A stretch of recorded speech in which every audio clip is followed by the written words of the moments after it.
នេះគឺជា The Mac T50W XT Station ហើយនៅក្នុងប្រអប់នេះគឺវាមានក្បាលច្រើនមែនទែនអ្នកនរអាចមើលបានណាអញ្ចឹងវាต้องជាមួយនឹងក្បាលរបស់វាទី1វាមានជាមួយនឹងក្បាលសម្រាប់បូមលើសឡុងលើខេក្បាលខេអីអញ្ចឹងណាបន្ទាប់មកទៀតក្បាលតូចៗនេះសម្រាប់យើងបូមជាមួយនឹង keyboard អីផ្សេងៗឬក៏យើងបាញ់តែខ្យល់ក៏បានដែរហើយយើងមានជាមួយនឹងក្បាលសម្រាប់ប្រើប្រាស់ជាមួយនឹងរោមសត្វចិញ្ចឹមហើយវាមានជាមួយនឹងដងទន់បែបនេះយ៉ាបន្ទាប់មកទៀតអានេះតាមគីឡូកាលៀតឬក៏យើងអាចប្រើតាខ្យល់បូមក៏បានដែរ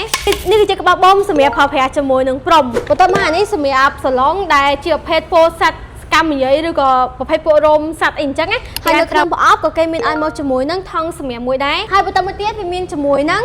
អានេះគឺជា vacuum របស់វាហើយនៅជាប់ជាមួយនឹង vacuum នេះវាមានមកជាមួយនឹងក្បាលម៉ាស៊ីនដែលយើងអាចបូមនៅលើ floor បានដូចជាការ៉ូអត់អីអញ្ចឹងយើងអាចប្រើប្រភេទពួកនេះបានហើយដងនេះយើងចង់ឲ្យវាខ្ពស់យើងអាចពន្លួតបានយើងចុចខាងក្រោមនេះទាញចូលមកក្រោមទាញមកលើមកតាមតម្រូវការយើងចង់ខ្ពស់ទៀតមិនក៏យើងអាចប្រើបានដែរចឹងកន្លែងនេះគឺជា station របស់វាឬក៏ហៅថាធុងដែលយើងអាចសម្រាប់បានចឹងខាងក្នុងនេះគឺជាកន្លែងចាក់សម្រាប់ទាំងអស់នេះគឺជាអីវ៉ាន់ដែលមាននៅក្នុង T50W XT Station សូមអ្នកនរមានចង្អុលទៅជាមួយនៅអីវ៉ាន់ផ្សេងៗអាច comment នៅខាងក្រោមនេះហើយកុំភ្លេចចុច subscribe ដើម្បីទទួលបានជាមួយនៅវីដេអូថ្មីៗបាយ